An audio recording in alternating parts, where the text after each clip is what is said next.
Are you ready to take action to attain the lifestyle of your dreams? It's a great way to make a lot of money fast. Hey, what's going on, Clever Investors? Sperber here. Welcome back to the Clever Investor Show. We are in Studio B today, our secondary studio, because our guest here today, Fam Mirza, likes the lines. He's a product designer. He's a philanthropist. He's an entrepreneur extraordinaire. He's a killer in the music industry. He's a Renaissance man. And he's somebody that cares deeply about the details. He's a friend of mine, and I'm really excited to share him with you guys because Fam is just a very dynamic person. If you follow him on social media, you'll know exactly what I'm talking about. He's kind of a mystery man that's done insanely big things in a bunch of different verticals. He is the founder of a philanthropic world movement through his One Face watch movement, which is a watch brand that partnered with NGOs to fund greenhouses, water wells, and treatment projects across the globe. He's also runs the Mirza Mines portfolio, which consists of an array of different companies in different verticals that's doing hundreds of millions of dollars, baby. And he is here today to bless us with his presence on the Clever Investor Show. Let's give it up for Fam Mirza in the house. I'm in. We're bringing the heat today, baby. I appreciate the Look, why you look so good, dude? You always this stylish? Every time I see you, you just look good. Yes. You smell successful too. What's up with that? I don't smell successful. I smell like hard work. I smell like perseverance. I smell like tenacity. But as far as me dressing, I mean, we've been designing this since we were kids. We've been designing a lot of this since we were kids. Yeah, let's unpack some of that stuff. You know? Yeah, dude, you've had. I appreciate the kind words. Yeah, of course, man. No, I like hanging out with you because you're different in a good way, in a great way, right? It's that kind of different. It's what the world needs right now. It's success mixed with love and purpose, right? Impact, but yet still killing it, right? Figuring out a way to blend an insane ability to make a lot of money, creating awesome brands and products and services while at the same time making your money matter, which is the point of this show. Ultimately, we want people to kill it, right? Because look, at the end of the day, the world's crazy out there. You can't depend on the government. You don't want to be a burden to your family. You want to be able to financially take care of yourself, right? But at the same time, take care of your family, take care of your friends, and set a better standard financially. How do we do that and make our money matter? You've done a great job in that. So first off, thank you for being here. I want to kind of go back because you are a great American, success story from an immigrant that came from really tough times.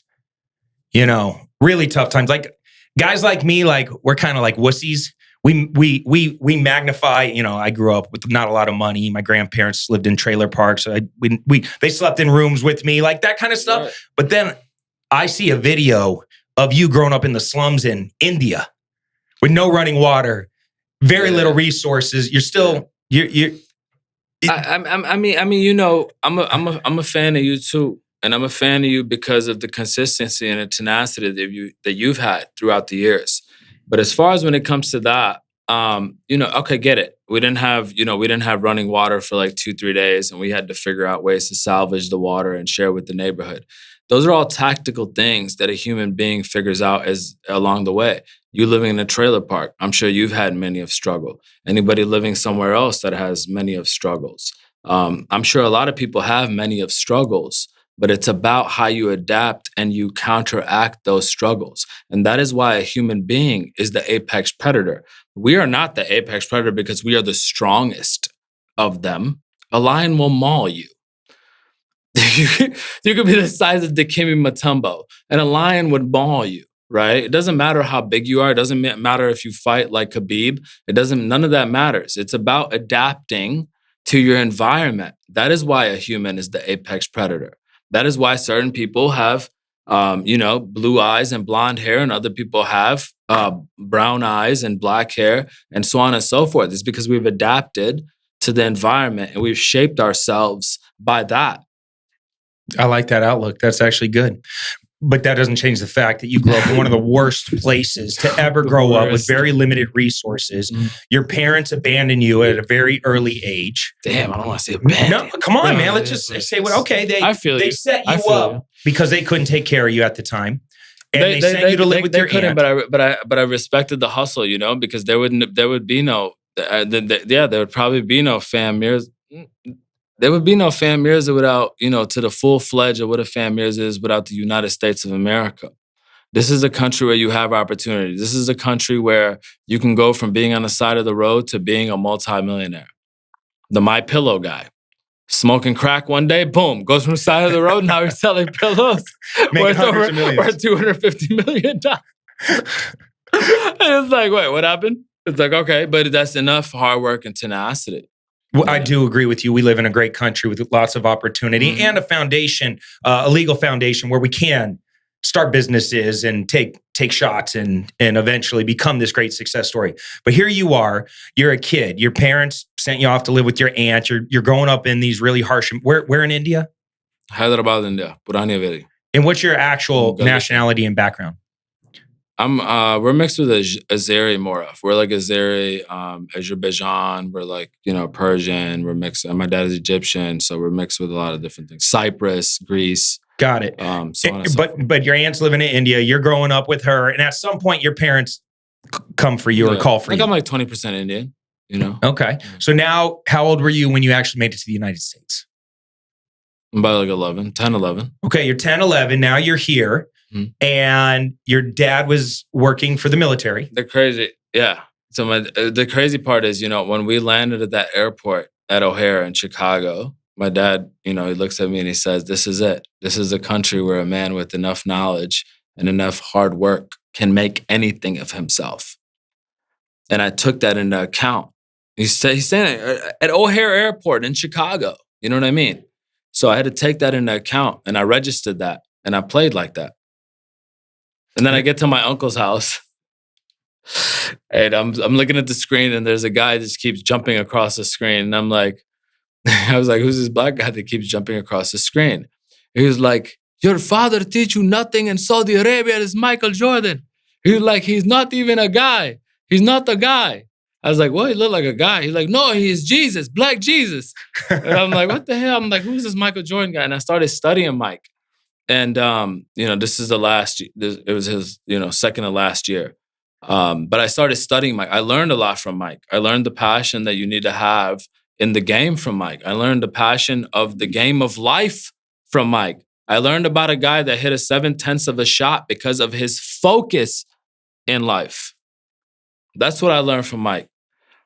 Think about it. Think about a ball. And that's the craziest part of the documentary.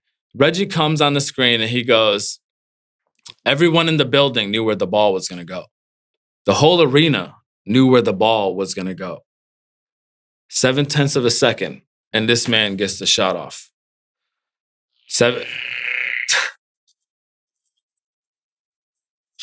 Keep telling the story, fam. Keep telling 7/10 of a second, this man gets the shot off. If Reggie is on there. Reggie is on there. Reggie is on there. Reggie is on that documentary. He's saying everyone in the building knew where the ball was going to go. The arena knew where the ball was going to go. 7/10 of a second on that clock gets the shot off. Everyone in the building knew where the ball was going to go, but the shot still came up. The three guys are guarding him. So the level of focus that his pinky finger had to have to get the last cusp of that ball off must have been something tremendous as to him being focused in the present moment. That's why I always say to you, I say focus is the number one skill set to have in life, especially in 2023. In Mike's year, this is Jordan year. You're pumping me up. This guy's the GOAT.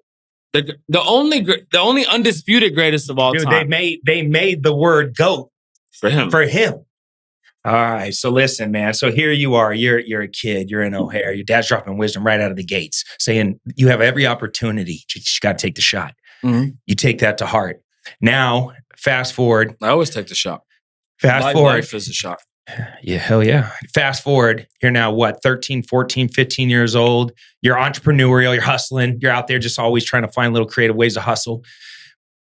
How did you come up? Toys throughout the neighborhood. I knew a painter and I knew a guy that used to grow. What the hell is that called? Like the longer pumpkin squash. This is like squash, something like squash. Anyway, some shit. So it's like a longer pumpkin looking thing. I didn't get a squash, but it wasn't purple. It's like an orange squash, long orange squash. So I knew a painter. So I had this painter guy paint the squash. I'm like 11 at the time. And I'm just selling it throughout the neighborhood. Everybody's buying it. Everybody, I'm gonna make a clip every of house you just mom doing this with some squash in that shit. What do you call this? What do you call this? No, every house, Just going viral. every house mom in that neighborhood, I think, bought some squash or whatever that thing was. This fucking pumpkin. Besides the point, you were the plug for some no, good but it was squash? because I merged two lanes. If you understand the conversation, it's because I merged those two lanes. I knew a guy that was a great painter. I knew this guy that has some weird vegetables in his garden, and he could grow a multitude of them. So I was like, okay, let me link this painter guy with this multitude of shit. Let's create something together. We created this squash-looking snowman thing, and then every housewife on that block bought those. You know what I love about that story? What's interesting? There's a deeper lesson in that too. That I was kind of like, I was thinking, I was like, as a kid, you're so pure that when you see a puddle, you just jump in that shit and splash around. Your creativity is at an all-time high as a kid. Touche. But you keep getting told no a billion times. You grow up to be this lame-ass, boring adult. But here you are, this kid that literally, I'm not saying you, but in general, people are these lame-ass, boring adults that have been conditioned to play small, recede, follow the rules, stay in the lines, all that bullshit. But here you are, you just let your creativity flourish with the squash. And this is where I was getting to. I almost got expelled one time. Anyways. That's it? Yeah, I got expelled many times. So here you are now, and you and a buddy come up with this great idea because you guys love sports, and you come up with this idea to create this really unique jersey. Talk about your first major business win. Yeah, so that jersey, the split jerseys, rarejerseys.com. I'm talking about like first three. Like you go to google.com, type in jerseys, we're coming in like first three. Rare jerseys, Jersey Joe, and Mitchell and us. And I was very proud of that. That was a very hard game. And we came and we conquered, Vini Vidi Vici. And we were kids at that point. And that was at a point in time where, email open rates were over 82%. Okay. Click-through rates out of that email were over 48%, sometimes 56%, which is ridiculous. So then obviously it converted because we already had, the Super Bowl, and we had all these publications, and we had XXL magazine, and we had Vibe magazine, and we had the concept was simple. Christ. You're literally taking a jersey of two teams and splitting the jersey and putting multiple concepts on a jersey. It was so much more than that. It was always like a custom house, right? Like if you see the one that Nelly wore, that was different than the one that you would wear, unless you're just wearing Jordan. I get that, and I love that. But initially, it was just like, what if you wanted to cheer for two teams at once? Oh, yeah, for sure. That's kind of where it originated. That was the genesis of it. That's what I was getting at. What a simple idea. Nobody really did that before. You guys build this jersey concept. But how do you get it in the hands of Nelly? I mean, Nelly wore your jersey at the freaking Super Bowl, which put you on the map and was a first major win.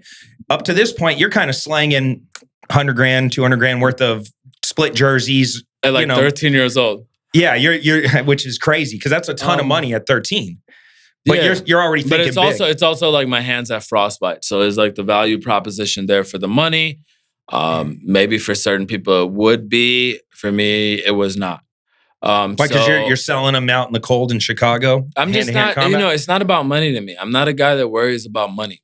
When you create the right art and when you impact the world, right? I think the main theory is like, when you impact the world and you touch a particular amount of lives, so let's say you sell 1 million products, 2 million, when you touch a particular amount of lives, that's when you're successful. And by that, money is only, the figure that comes into that account. That's fine. But it's because you touched that many lives that the money situation happened. And I've never created a business. I've never went into a venture only focused on money. That's not the way that I operate. That's not what I believe in. I believe in impacting lives. And that goes a lot further than any money figure. Am I the richest of them? No, I'm not. Do I give a fuck about being the richest of them? No, I do not. Have you seen my life? Have you seen it? We'll show it to you shortly. How did you get Nelly to wear your jersey? You're a kid that's being scrappy. Sure. How do you get your jerseys into Nelly's hands? I think the best way to describe it is like there's certain circles of influences, right? If you know about the circle of influences. So these circles of influences control other influence. So obviously, my business partner was like, dude, you don't know anybody famous. I was like, yeah, but I know like radio station DJs. They know like famous people. So I just gave all the radio station DJs free jerseys. Let's see what happens. Surely enough, Nelly comes into the studio. One thing leads to another. Boom. Get that call. Kiwan. I bet. Boom. And boom. And then Nelly is coming out there. Britney's on, and I'm a big fan of Britney. I'm like, oh my God, it's Britney. I'm dying. And I'm like, oh my God, Britney. And Britney's out there, and Aerosmith is there, and they're playing the guitar. Justin is on stage. Oh my God, and it's going. And all of a sudden, Nelly walks. Britney's there, though, more importantly. Britney. And Nelly walks out in your jersey, and you just lose your freaking mind. I'm a sucker for cornrows and manicure toes, Cindy Capri pants and parasuit codes, Meridian City about 1 or 2 flows. Oh my God. I was like, oh my God. And there he is. That's when I realized that it was real. Because I'm like, it's cool for a lot of, any artist can say, anybody can say anything. But until you see an actual tangible outcome from it or an actual tangible action on it, then I don't believe it. So actual tangible action. Right there, running on stage. I'm a sucker for cornrows and manicure toes. Boom. And then Aerosmith's coming, walk this way. He say, talk this way. And the strings just playing. I was like, wow. And you're just fist pumping going, oh my God, this is about to go. No, it was just a good win. And the orders came in. So then you start scaling this little business. Now it becomes a legit, full-fledged custom house company where you're making all this custom clothes for different people. Over 12.6. Over 12.6. Yeah. That was a good year. Great. That's a fun rocket ship to be on. It's cool. And then, so what did you do? How did you end up? Where's that company at right now? No, I sold out of it, I always told, Matt, I was like, this is a trend. Like I just, even the founder at a split jersey, I didn't wear jerseys. I didn't wear jerseys like that. I'm not going to like wear jerseys like, It ran its course. It wasn't a formal wear. It wasn't a casual wear. It wasn't a formal wear.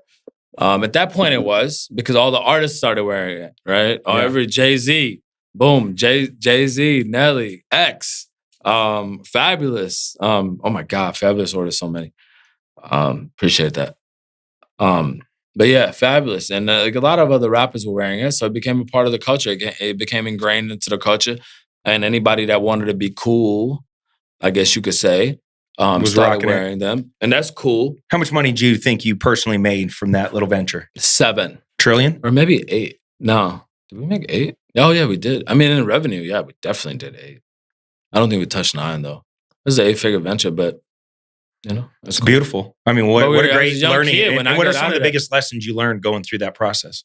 Like scaling teams, systems, processes, creativity, product design. Like what really stood out for you to set you up for your future ventures? I think what really stood out for me was like the focus that I had that started then, or maybe even before then, but the focus that I had, as far as, I always knew that things change. I always knew that this is, there's things that are everlasting trends, and then there's things that you need for the rest of your life.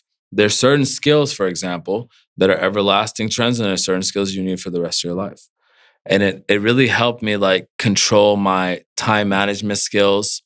It really honed in on my scaling skills as far as, the time I allocated to certain tasks, the time I allocated to certain people, the time I allocated to certain relationships. You know what I'm saying? Right? Because that was the first big dive. And I think when you're operating at a particular level, whether that be 7 figures, 8 figures, 9 figures, 10 figures, it's not even about the figures, but anytime, because it takes just as long as of a time to create a small idea that it does a big idea. It takes a longer amount of time to scale it. But usually to create it, it's still the same amount of effort if it's a good idea, even on the low end. You know what I mean? And that's kind of speaking to that Josh Snow. You know, when I talked to Josh when we were at that event, and I'm like, Snow teeth whitening lasted because of the high price point. And he was like, yeah, but who picked the high price point? I'm playing bet. And he knew that, He's a smart guy. No, very smart guy. Yeah, we had him on the show. Great episode. If you haven't listened to Josh's episode, definitely check that out. Very smart guy. He's very smart guy. And his product is well designed and it works really well. His marketing's on point. Mm-hmm. He did a lot of right moves for that. And so now here you are. You're now, this business has ran its course. Where do you go from here? I mean, where do you go from here? It's like, okay, we were a trend business. I sold out of my portion of it. And after that, it was like, okay, we're a trend business, but we've been inclining with hip hop. Where's hip hop going from here? Sean Carter said, "I don't wear jerseys. I'm 30 plus. Give me a fresh pair of kicks and some button ups." You know what I'm saying? So I'm like, okay, bet. Sean's going the custom route. Everything was like S dot, like Sean Jay-Z shit. So then everybody started wearing that. And we just started designing these, well, not we, I guess I did. But yeah, so we started designing these shirts and these custom things that these rappers wanted. And then people started buying them. Custom shoes, custom shirts. You want your fucking face on the shirt. Boom, it's your face on the shirt, painted. So, but there was so much more. I want Greg's face on my shirt. Greg Spielberg, my video guy, which he's phenomenal, by the way. And I think I'd get a lot more people saying, dude, you look great today, if I had your face on my shirt. Just because Greg Spielberg. Greg Spielberg over here, killing it. Dude, killing it. Got the lighting down, Greg. The lighting down. Lines in here are on point. You should have seen us before this podcast started. We had to build a fucking podcast studio, so Fam gave his final sign off. What? We had to build a podcast studio, so Fam gave his sign off. He really cares about the details, which is one of the things I love. You have to care about the details. You have to have passion for the game, or don't play the game. Look at the setup. I love that about you because I do that with my real estate that I develop. I do that with the companies that I'm building and scaling. I care about every little detail. I see fucking everything. People drive people crazy because they're like, why do you care about that? And it's like, why don't you care about that? Because that's the game that you come to play, the game that I come to play. Like I get paid to speak. All the corporations, keynotes all around the world, so I come to play that game. It's the game that I love to play. It's what I can teach the world. These words mean something. I don't come to fucking make shit up, or I don't come to say nonsensical theories. I'm coming in here with case studies. Here, like, what was that question you asked me in the last one, the DM thing? Yeah, well, I wanted to. We were talking at dinner last night. We went to dinner last night, and you said, "Dude, I got one of the greatest DMs ever." And so I wanted to ask you why we're on the air because you gave a great answer. What's the best DM you've ever received? Yeah, the best DM. Shane, remember I was telling you this? The best DM I ever received was, and it just happened. I think I didn't even text you. It just happened yesterday, and it was like, and it said, "Thank you for being," prayer hands emoji, and it just said, "Thank you for being," and that touched me so much that I responded back with, "God, thank you for today. I'm grateful for the day." Because when you practice gratitude, this has been proven in multitude of studies, when you practice gratitude, that's what creates stronger relationships in your life. And that's what creates the most positive thoughts in your head in your day. Okay? So what's interesting to know is that there's a Harvard case study from 1938. Harvard's one of the longest lasting case studies, and it's on happiness. And that case study states that the happiest people are the ones who have the most positive thoughts in a day and who have the strongest and deepest relationship. Do you see the correlation? Do you see the correlation? And the correlation is, God, thank you for today. I am grateful for the day. Amen, amen. I said amen. I said amen. I said amen, That's a great statement to make as soon as you wake up. Just pop out of bed. God, thank you for today. I'm grateful for the day. That's it. Boom. Set yourself up with some gratitude. I practice gratitude every single morning. I've been doing it for years. It's definitely a habit and a muscle that you got to build because Joseph McClendon III, who's a good friend of mine, one of my personal development mentors. He's also partners with Tony Robbins, does UPW half the time with them. Phenomenal. He's a psychologist, just a phenomenal human being. And he told me one day, he goes, it's impossible to be unhappy when you practice gratitude. Impossible. And he said they're polar opposite emotions. Impossible. And I really resonate with me because I was like, damn, how many times do you allow your day to get stolen from you? Somebody cuts you off in traffic and all of a sudden, next thing you know, for 2 hours later, you're still a miserable fuck. And you're like, what is going on? Why? But how many people do we know like that roll through life, unhappy, negative, toxic, victim mindset, going around life with their fucking blame throwers, blasting everybody because 2 hours earlier, they got fucking cut off in traffic. And you're like, what happened there? It's because they didn't practice enough gratitude. Because when you're thinking about things that you're really, truly grateful for, your family, your dogs, your coworkers, just life. Yeah. It's impossible to be unhappy. It's impossible to be unhappy. But more of like, besides gratitude, it's a focus game. It's a focus game. For you to be upset for 2 hours on the same bullshit that you experienced 2 hours, like exert your energy on the court at that particular moment, express yourself and keep it moving because life moves in moments. Life moves in moments. It's a focus game. I'm only focused on my present moment. You understand? Mike's not thinking about the last shot that he shot, regardless of whether it went in or it didn't go in. It doesn't matter either way. You move on. I don't even remember what happened an hour ago. I don't do that. I only focus on the now and I focus on the future because I'm creating the future essentially in my mind. That's what the future is. Every human being is creating the future essentially in their mind. The future of you, the future of who you want to be, the future of your legacy, the future of your kids. Should we keep going? So create the future, but only be forward thinking. There's no point in thinking about the past. That's what causes depression. Thinking about the past is depression. Thinking about the future without trying to create the future and living in the present moment is called anxiety. You understand? Like it's called anxiety. We're right here. You know, this is the present moment.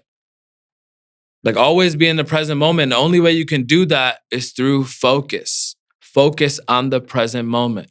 Do you think a shot can go off by Michael Jordan 0.7 of a second? The whole building knows where the ball's gonna go and the shot still came off and it's right there. Swish. That's focus. Think about it. You actually practice what you preach because one of your latest companies right now is focused on helping people create more focus. Yeah. Right? It's pretty funny. Focus on focus. Focus on focus. Like just focus on focus. I mean, but guys. think about it. I mean, that's what I love about that business. What's the name of the company? Focus on focus. Is it really called Focus on Focus? Yeah, we also own the trademark for Focus Institute. So yeah. Focus Institute, Focus on Focus. All right, well, whatever it is. Which one do you like better?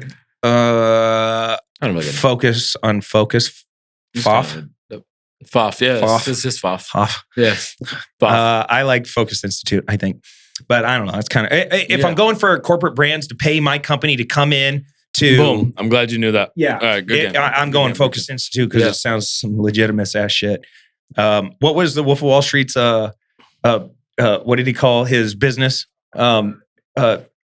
I keep thinking of Dunder Mifflin. No, it was called, it was something. What was his? Lion something? He was trying to make his shit sound super legit. ChatGPT. What was the name of the Wolf of Wall Street movies business? Oh my God, I can't believe. So watch everybody who's listening right now. The name of the company featured on Wolf of Wall Street movie is Stratton Oakmont. Stratton Oakmont. And that's the way that life processes now. If you don't have AI, you don't have access, if you're not accessing AI to make yourself better as a human being, I have no idea what the fuck it is that you're actually doing. My son is 14, my daughter is 4, and they both have AI.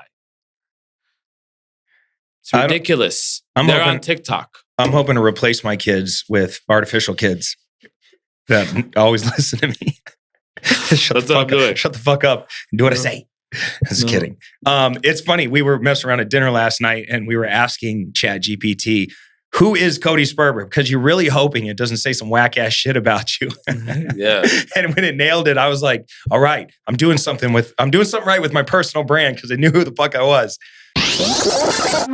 So many of our listeners reach out and they ask us how they can get involved in my actual real estate deals. Our investment firm specializes in finding deeply discounted properties, acquiring them, renovating, stabilizing both single family and multifamily properties all over the United States. That's why we're so excited to share with you clevercapitalfund.com. Now, if you have some investment capital and you want to deploy it and receive double-digit returns backed by real estate, then visit our website and see which fund is right for you. We have both equity funds and we have debt funds where you just get paid out every month like clockwork. All you got to do is visit www.clevercapitalfund.com today to learn more. Which, by the way, if you do it and it has no idea who you are, you got to step your game up with the personal brand building. No. I did it would be yesterday. Real fast. I just want to finish this thought. The Focus on Focus Institute. What is that? That company's literally going into major companies and teaching their team members how to actually be fucking productive and get more shit done, which because every company wants to be more productive. Yeah. It's pretty much a training company that helps humans focus. It's pretty much, I guess, how we would define it. But as far as a training company, the people that we need to stay focused is those employees in Microsoft, is those employees at Simmons, is those employees at Apple, so on and so forth. Because they do really need to stay focused. And more importantly, a lot of those calls, a lot of them are Zoom calls and everybody's working remotely. So everybody's focus is a little distracted. So they need to learn certain techniques, As far as focus goes, the Pomodoro Technique, right? 25 minutes, you're doing a task. 25 minutes, you're doing a task. You take a break for 5 minutes. 25 minutes, you're doing a task. You take a break for 5 minutes. 25 minutes, you're doing a task. You take a break for 10 minutes. 25 minutes, you're doing a task. You take a break for 15 minutes. 25 minutes, you're doing a task. Take a break for 23 minutes, and that's it. And that helps you have a laser focus. But besides the Pomodoro techniques, there's other things too. The Eisenhower matrix, the clear methodologies. There's a lot of things that come into play when we talk about focus, because focus is really the number one skill set you need to have when it comes to success. I promise you. An easy, I don't know about easy, but a great eye-opening exercise somebody can do to really realize just how much time you waste on the dumbest shit is just take a journal around with you and put Monday, Tuesday, Wednesday, Thursday, Friday at the top of separate pages, and then just document all the shit you do in a single day. You don't even need it, And I'd be telling people you can just go to your thing. On the iPhone, there's an actual mode called Focus. There's also trackers as to what you're doing on your phone all day. This is where humans live, is on this phone. Right. So there's trackers. Do it on your phone. You can figure out exactly what apps you're on, what percentage of the time you're accessing these apps, how long you are on them, what deterred your focus, so on and so forth. I mean, it's built into the iPhone, and people still haven't realized it. But I'm on focus mode every all day, the time, all day. Well, what I was getting at is people, if you just document every activity you do throughout a day for an entire 7 days, and then you go back with a highlighter and you highlight the needle moving ones, you'd be really surprised how few highlights you're going to have each day, because we're busy doing dumb shit that actually isn't productive, actually isn't moving the needle, actually isn't serving us. And we're allowing other people to steer our ships, or we're doing tasks that we think are productive. Like, maybe a good example or a bad example is like a logo design for a new business that we don't even know if the product's going to sell. Right? It's like, why are we not focusing on sales or the product itself, but we're focusing on a logo for 4 days straight? And that's so crazy, because it's like, as I stated earlier, the human is the most powerful, being on earth, because it is the apex predator, right? It is a human is the apex predator because it is adaptable. Now there's AI out. And I can go to mid design journey right now on my phone, and I can have a logo made for me within 3 minutes, probably 1 minute, 1 minute, just by typing in certain prompts. We acquired promptful.com the other day too. But anyways, besides the point, So just by typing a certain prompt, and I can have a logo made for me right there on the spot. That's called being adaptable to the change that is being made in the world in order to progress in the world. That is called being focused on your present moment, because I know that this can happen now. And the day that it came out, I can do it right now. I could send a prompt, make me a logo for Cody Sperberg. He's a real estate master, engineer, builder. All the things. And boom, right? I get it. Right there in 1 minute. People are still making logos on 99designs.com and all this goofy shit. AI is definitely going to change the game for a lot of people, for sure. I want to backtrack a little bit because you've been involved in a lot of different business. How many different companies do you think you've been involved in up to this point? Oh man. Maybe close to 100. I don't think I broke 100, but probably close to 100. Yeah, in different ways, shapes, or forms. That's a lot more than I thought you were going to say. That's cool. Yeah, that's a significant amount of businesses that you've been involved in. Means a lot of different things. That means that I can hold a minute stakeholdership. That means that I can be involved in the creator space in that company. That means, so if you're releasing a macro out there, how many companies does Mirza Minds right now? Yeah, how many are you involved in? Man, Mirza Minds at 14 right now. 14 businesses? Mm-hmm. And how many team members do you have there? 128. Yeah, that's a lot. It's a lot of people, a lot of personalities, culture. A lot of culture. We always came to deliver culture. We have a cultural handbook. And if people know the old Netflix cultural handbook, legendary actually, in Silicon Valley, I actually have it on all my desktops, all my computers. I still have it. Legendary. I'll actually send it to you. I've actually checked it out. Yeah, it's really good. I watched that documentary too. Okay, so they released it on a documentary. The handbook? There was a book about it. Oh, really? A book written about it. I have the actual handbook. There's been tons of books written about culture and culture building, and they use them as an example a lot. All right, so real quick, because I'm trying to drive to, how did you end up really deep in the music space? Because I want to pull out some fun music stories from you, because you got some legendary ones. Because you were working for Young Money, YCMB. On some level. Working with, okay, which is pretty freaking cool because, Lil Wayne's one of the GOATs, one of the best, and then obviously Drake is the GOAT, So, what was it like getting into now you transitioned from the apparel? Now you're doing like brand architecture for some of them, or what were you doing in that ecosystem? Pretty much like brand architecture. How as far as the marketing goes, as far as what the brand goes. As far as how a particular artist, everything from dressing to certain things, everything that you would attribute to the brand of that artist. How does that artist dress? How does that artist act? How does that artist move? How does the show go? What lighting are we using? And what lighting, and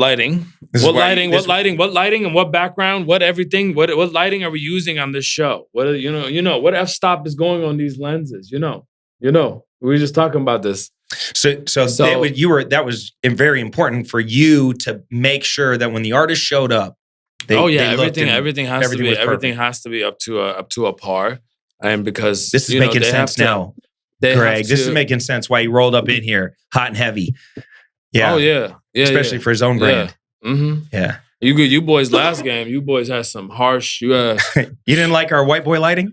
Oh my God. I like to look like I'm from Greenland or Iceland, Sweden. The whiter the better. You look like you were from another land. I'm trying to get to translucent with not our lighting. The motherland. I just blend into the background. You look like you were from another land, not the motherland. With this white background, I'm talking about the lighting and the framing was so far off. The lighting and framing is so far off. You guys can cut this out later, but the lighting and framing was so far off that I told you every time that I see you, every time I see you too, every time I see you, I'm gonna harass you and just be like, run the clips back. Run the clips back. This looks good. I'm not gonna lie. Run the clips back. Run the clips back. Run the clips back every single time. Run the clips back. What's some of the wildest shit you saw when you were working with all these crazy artists? Are there any good stories? Are we allowed to tell stories, or is that like, hey? No, I don't know. I mean, it's so funny because at one point, and I feel bad about this, when you YouTube Lil Wayne, Fam Mirza or whatever, and this was my 23rd birthday. I was rocked. I was at the bar and I was rocked. And there's a video of Wayne. So Wayne couldn't get in because the security that I hired in that territory was a bad territory. Everybody's clipped up. So I had to hire, all off-duty Caucasian cops or even black cops that are in there that are much older. They're like 60, 70, right? They have no idea who Lil Wayne is. Wayne gets to the back door, and he's like, yeah, I'm Weezy. And they're like, what? He's like, yeah, I'm the artist, I'm Wayne. They're like, huh? And he couldn't get in. So I come back there, and this is when the camera starts shooting, and I'm like, oh shit, I'm kind of rocked. We don't even know who shot the video till this day because we've been trying to take it down. I was like, Cortez, fire this dude. Have us take it down. He's like, how am I going to fire the dude? He's like, I don't even know who shot this. I'm like, dude, what's up? But it was interesting. So Wayne's standing at the back door of your party and he can't get in and you're not answering because you're lit? No, you're lit? Then I ran back, but my eyes are like super like, what's up? And so this guy, I guess, was shooting. So you see like Wayne in it, you see Joel's. I'm like, yeah, that's all good. It's all good. That's my man. So it's like, okay. Wayne just waited Wayne walks patiently? In. Yeah, Wayne. Yeah, that's great. But, and somehow but that speaks to his character. He's a very good man like that. Both of them are good. We hired Wayne to do, my business partner, Dan Fleischman, hired Wayne to do his pizza party, his annual pizza party that he does in LA. And it was really cool because, because we were right on the stage with him to be able to see somebody that you really love, just like literally like 3 feet. Weezy performed at your thing? Uh-huh. Yeah. Really? It was amazing. Yeah. What? Yeah, it was cool because, he looks at a little note card because he doesn't remember his own lines. So he's got to look at his little cheat sheet and then he goes back in and hammer, like he just, all of a sudden, I thought it was again. Tyga at YMCMB. No, we hired Tyga. Dude, we've hired everybody. 2 Chainz, Tyga, Lil Wayne. Oh, wow. Yeah. Who was your favorite artist? Ooh, that's a tough one. Was it this guy? Yeah, that's a tough one. I probably fanboyed out the most for 2 Chainz. Was it this guy? I love DMX. Was it this guy? Dude, look at you and DMX. I love that. You and extra homies? All right, now you're just stunting. Now you're just throwing out names. Nah, he was a good man. He was a good man. He, you know what I'm saying? We connected on a different level. We connected on a personal level. We both come from a certain place. We're both orphans, you know what I'm saying? So it was How did you end up throwing some of these parties with Puff Daddy? Through Hiram Hicks. I was coming off of the the Drake So Far Gone shit. I was coming off or going on one of those. What did you do for Drake? What? The So Far Gone tour? Oh man, we did all those shows. That was a really good tour for us. And that was when Drake was first. That was it. That was like, the House of Blue show that's on my gram. That was our last show. That's why I put it up. I'm like, oh wow, that was our last big. That was our last big show. And welcome to the world, ladies and gentlemen.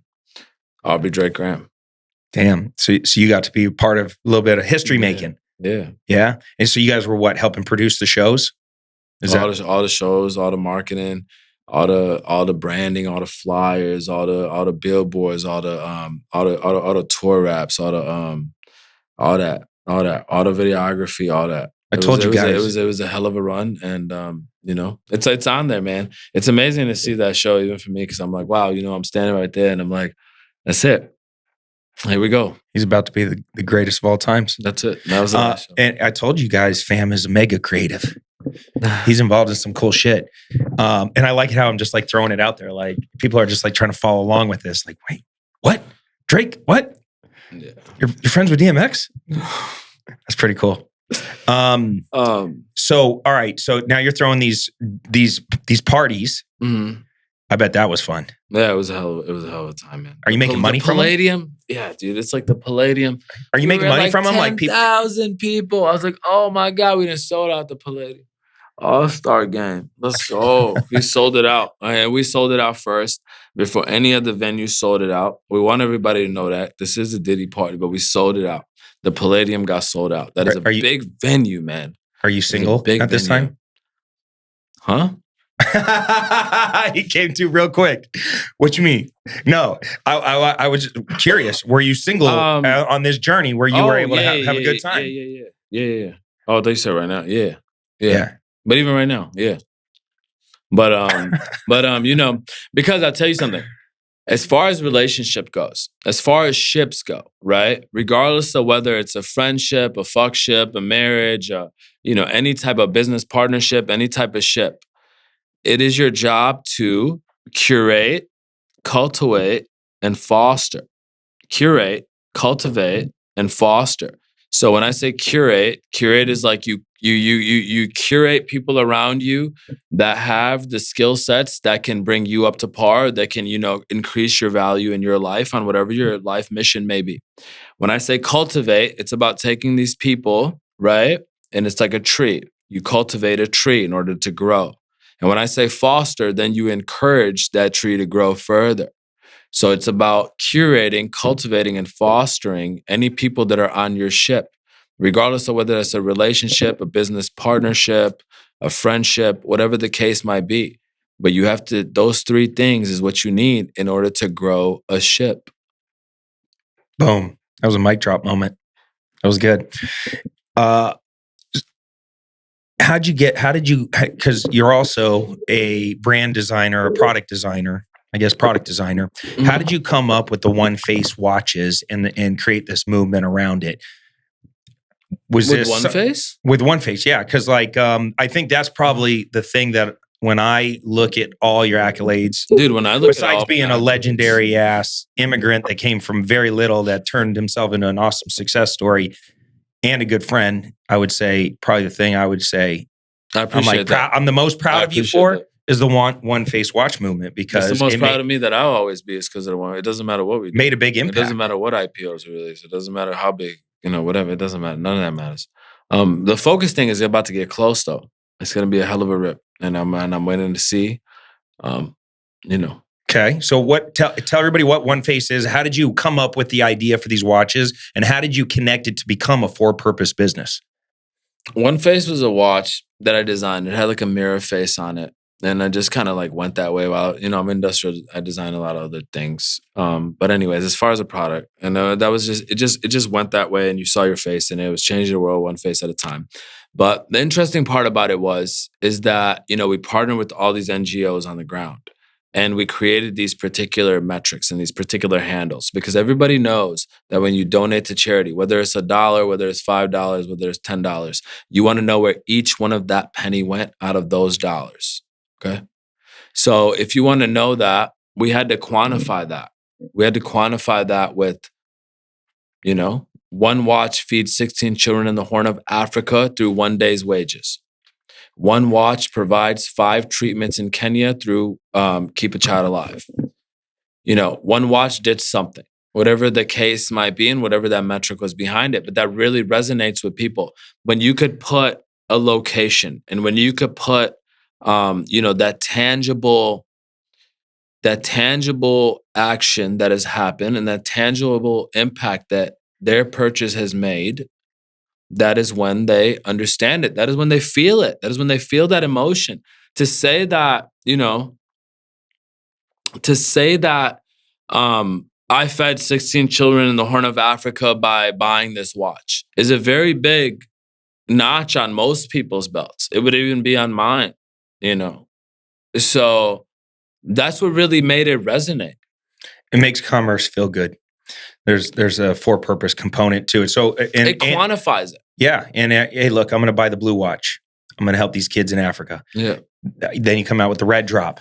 Oh, but it was so much deeper than that, because it was so like inclined as to what we were doing. It was so much deeper than that. It was like every single one of those colors even represented kind of what we were doing on the ground. We made the water watch, and I designed that so many times. I think I designed that like 9 times. And I'm like, okay, fuck it.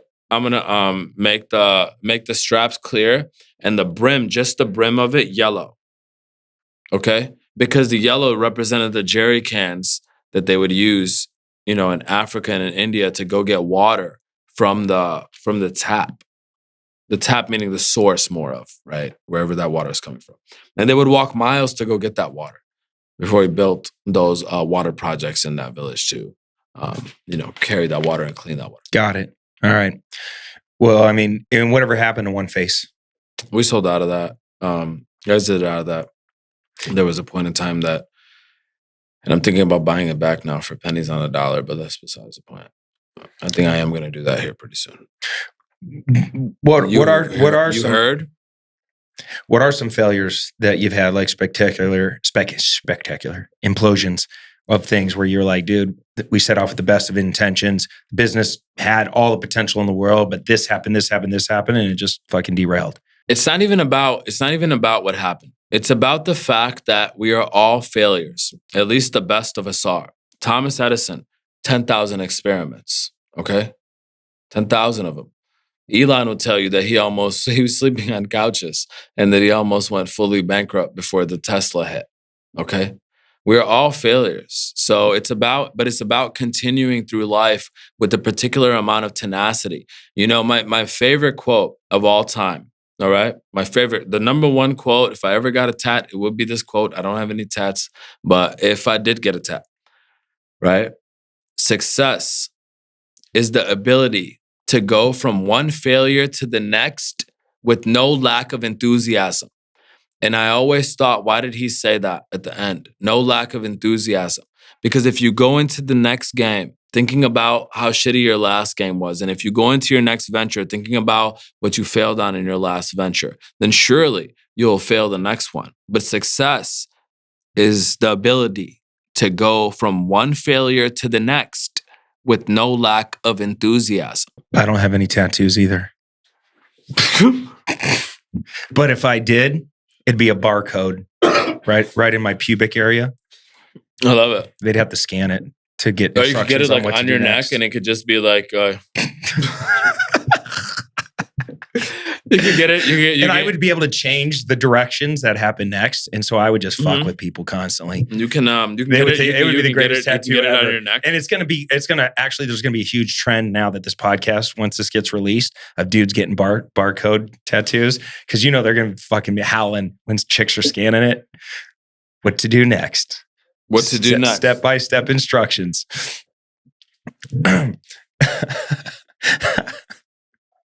Fam just got up, just FYI. He doesn't give a fuck. He's such a super creative.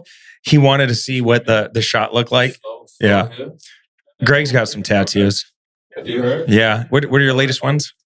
Perhaps. You never know. Yeah. So here, we'll go back to something else we were talking about. Is that you're talking about as far as business. How do we analyze businesses that we get in? Legendary investor, Uber, Snapchat, go to pets.com, Netscape, so on and so forth. Old companies and new companies. But anyway, so 54% of those companies failed. The rest of the percentages succeeded. And it was about studying why did those companies fail and why did the other ones succeed. And it came down to 5 elements. And it was timing, funding, team, idea, and business model. But there was always one that was number one, and it superseded all the other ones by a long shot. What do you think that number one was? It's the most valuable asset in life. Timing. It was timing. There was always timing. So regardless of how great the team was, regardless of how great the idea was, regardless of how great the business model worked, it didn't matter. As long as it wasn't the right time, then it was not the right time. And that's how we scale businesses, and that's how we gauge businesses, right? But as to bringing out, I've never sold an informational product. I would promise you to the death of me, not since the day I was born, I've never sold one. I never believed in this drop shipping nonsense, none of this. And I've never sold the informational product, and this is the first time that I'm doing it. But the only reason I'm even doing it is because now it's time. Because either it happens now or we're fucked. So get people focused. That's the information product. Teach them how to be focused. Dude, the average attention span to drop to under 3.6 seconds is ridiculous. TikTok is ridiculous. Where people are spending their time management skills is ridiculous. How distracted people are when they're driving on the road is ridiculous. Some guy just hit my Tesla going 52 miles per hour. Straight T-bone, straight through my side, the backside. And I'm like, wow, you didn't even hit me in the middle. You hit me on the rear axle. You didn't know that my car was going past you. I'm on the main road. You're on the side road watching TikTok. Dude, those twerking videos are hard to not swipe. You gotta watch it to the end sometimes.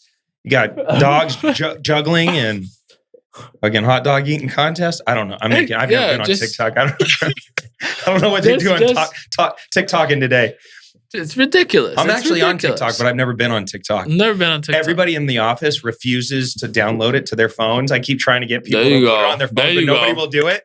So we had to hire somebody, and she put it on her phone, and she uploads all these shorts and reels. Hey, you'll be on TikTok, bro. This reel. That's fine, and it's nothing like that. But it's more of to say that, play a fair game as far as TikTok goes. TikTok feeds the United States population a very different feed than what they feed China and what they feed their allies. It is an extremely different feed. Don't get it twisted, okay? I have a lot of friends in China. I've seen the screen recordings. It's very different. You're teaching them mathematical skills. Meanwhile, over here, there's 2 dogs dancing, eating a hot dog, doing a Macarena. Like, come on. This is, play a fair game. That's all I'm saying. Are you saying China is strategically dumbing down American kids in order to take over first place and run the world? Well, that was easy. There it is. What prize do we have for him today, Charlie? Yes. Yeah, we have a cookie, a fresh baked one. Please give him a cookie. They're fairly smart. Yeah. Fairly smart. They're masters of war. This is war. This is the art of war. But the way that they're taking us out is extremely ridiculous. And the fact that nobody sees it is extremely ridiculous. That's why that ban was coming in under the Trump administration as far as, he was going to ban it in 72 hours, which is a pretty crazy call. 72 hours, not a lot of time. But if anybody knows that story, and as far as Oracle coming in on that, and as far as Walmart coming in on that and funding that, because the government didn't do that, and that was why. But as far as Oracle stating that they cannot manage the TikTok servers, that is Oracle stating that. So are we still not going to ban it? Or are we going to keep letting Oracle try? Because they've been trying for a very long time now. I think it's been 2 years. I wouldn't miss it. I don't think maybe it'll happen. Who knows? Who knows anymore? I don't bet against anything in nowadays, dude. The most wild shit keeps happening. So it's just like a fucking movie. All right. So let's get back on track. I asked you a question about spectacular maybe implosions or things that you've done where you're like, dude, I set off with the best of intentions, but this business just fucking imploded. It just sucked. And you started to say something, but then we got a little derailed on the TikTok conversation. No, I was just like, okay, there's been a lot of, there's been a lot of different businesses. We were releasing this company Repel, right? Remember?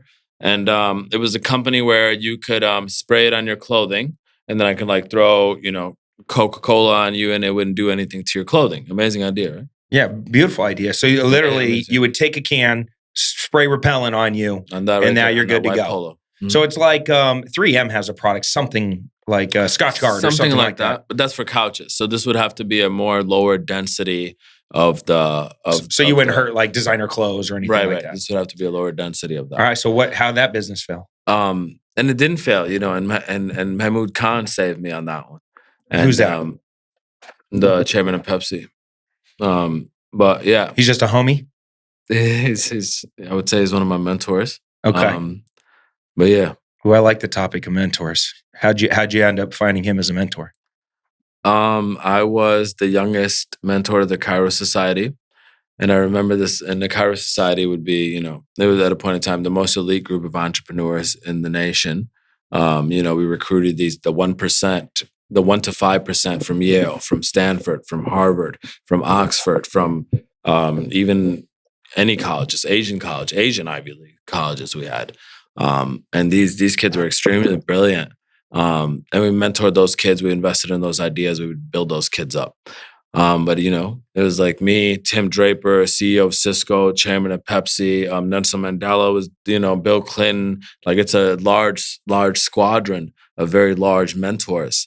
And to be the youngest mentor of that, and I know that I could have never gotten into the Cairo Society, really goes to speak on reality and really goes to speak on tenacity because, I didn't go to any of those Ivy Leagues. But to be graced as the youngest mentor of the Cairo Society was very humbling, right? Yeah, that's huge. And yeah, That's cool.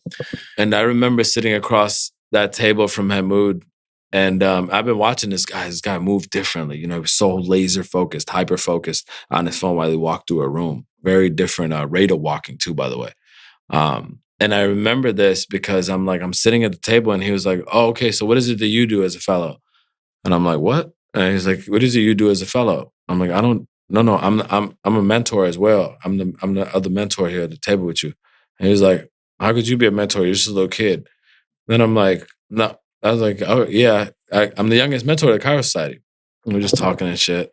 And I was like, "Listen, Mahmoud, I think you're extremely intelligent. Like, forget about all these kids and just mentor me." I was like, "Think about it. You know, honestly, Mentor the youngest just mentor. mentor me. Yeah." Yeah. I was like, "We're gonna kill it. We're gonna crush it." All right. So And you guys that broed happened. out, That happened. built a relationship. That's cool. And He saved me $5 to $6 million on that product that I was telling you could spray on your how on do you your do white that? polo. So we go out to dinner. He was like, "Oh, come to my house." He's like, "I love the branding of the product. And I love the product, but come to my house. I gotta have a conversation with you." I go to his house. We go out to dinner, and he was like, "Let me ask you a question. What percentage of the American consumer is prophylactic?" Prophylactic? Prophylactic. What is that word? So prophylactic means you do something to preclude from something else from happening. So that means, for example, car insurance would be prophylactic. Okay. Got it. You did I thought you were that to talking- preclude paying someone millions of dollars if you cause any type of bodily injury. Prophylactic. I thought you said prophylactic. No. That's like a condom. That's why. No. I was pretty sure that's a condom. I I learned a new word, ladies and gentlemen. There's a go. percentage of the population that's There you go. prophylactic. So prophylactic. So what percentage of American consumers Are prophylactic? those people that drink Propel? Huh? Are you a prophylactic if you drink Propel? What is that? I don't know. It's a drink. I think Pepsi or Coca-Cola makes it. Propel? Like a Gatorade. It's like a Gatorade. Yeah. I drink a lot of water. I don't need to drink. All right. Gatorade. Sorry. I didn't mean to keep interrupting you with my bad jokes. I'd rather drink water and drink Gatorade. You ever seen the sugar count on Gatorade? All right. But anyways, besides the point. So anyways, what percentage of the American consumer is prophylactic? So, and I didn't know that. And I had to look that up because prophylactic means to preclude from different situations from happening. So for example, car insurance.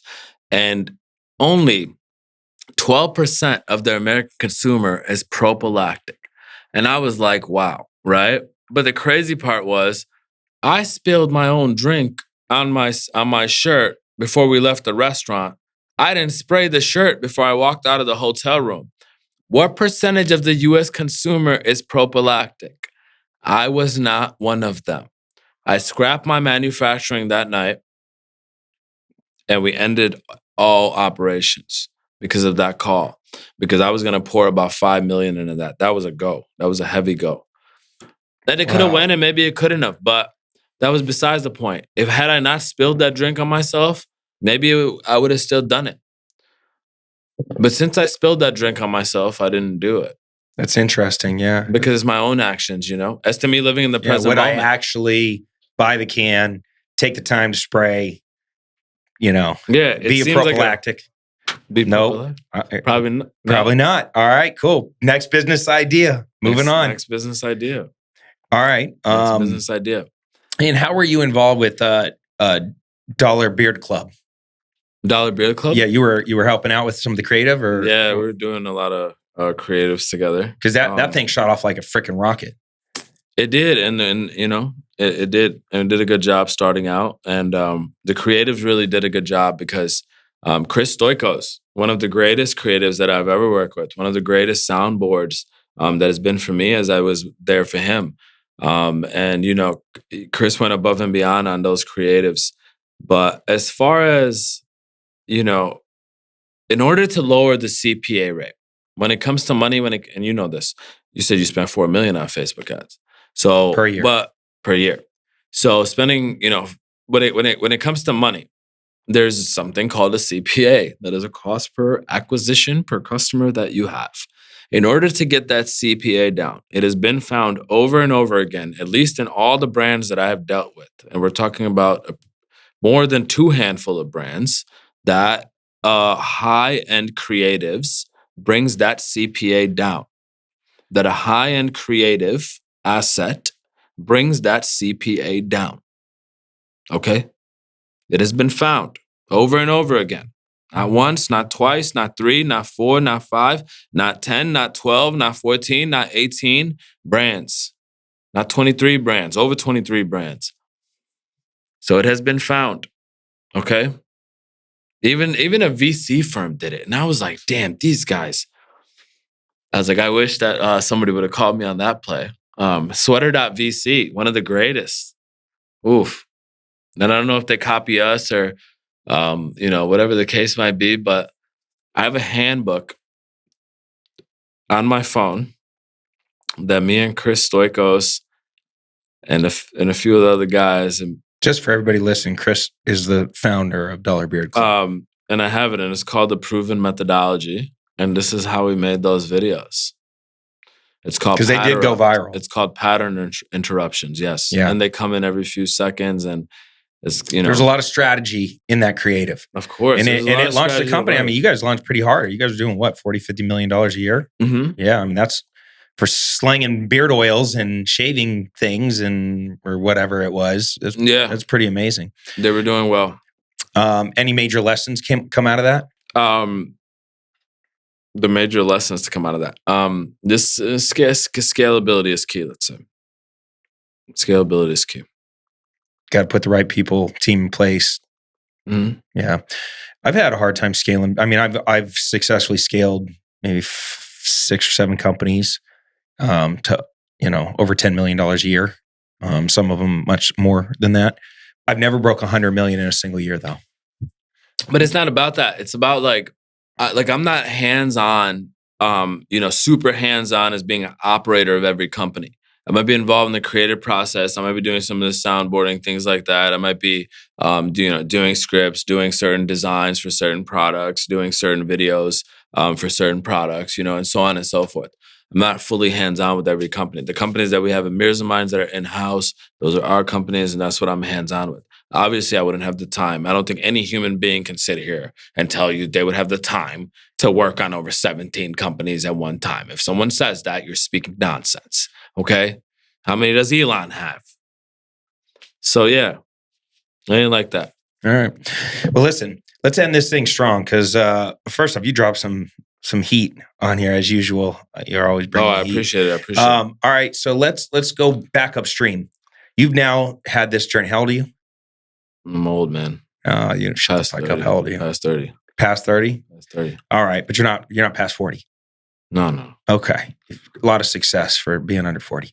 And you've taken this wild journey from the slums of India to, rubbing shoulders with some of the biggest artists and famous people in the world, big CEOs. You're at what society was it? The Kairos Society. Man, I need to get in that game. That sounds like a fun game. Going back to your 13-year-old self. I ask this for every guest. Going back, you have an opportunity to pep talk your own self. What would you tell you? Just hit America. You know the game. You know this game is about to happen. You know you're about to go on this journey. So what's the question? Here's the question. You have a time machine. You go back to talk to your 13-year-old self. Drop a little wisdom and knowledge, knowing that what the outcome is. Right? What would you tell yourself? I've asked this before. Here, I got one for you. I'm trying to catch a flow real quick. Hold on. They say that you can make it on your own, but only when you love yourself. Just know you'd never be alone. They say that life is the choices that you chose, but they always say that the highs always come after the lows.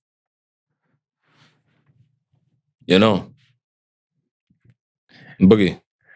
So you would just let your younger self know, hey, they say that you can make it on your own, but only when you love yourself. Just know that you will never be alone. They say that life is the choices that you chose, but always know that they say that the highs always come after the lows. There you have it. Fam Mirza on the Clever Investor Show, dropping the heat as usual, baby. We need to play that the Bulls music on the way out of here, and just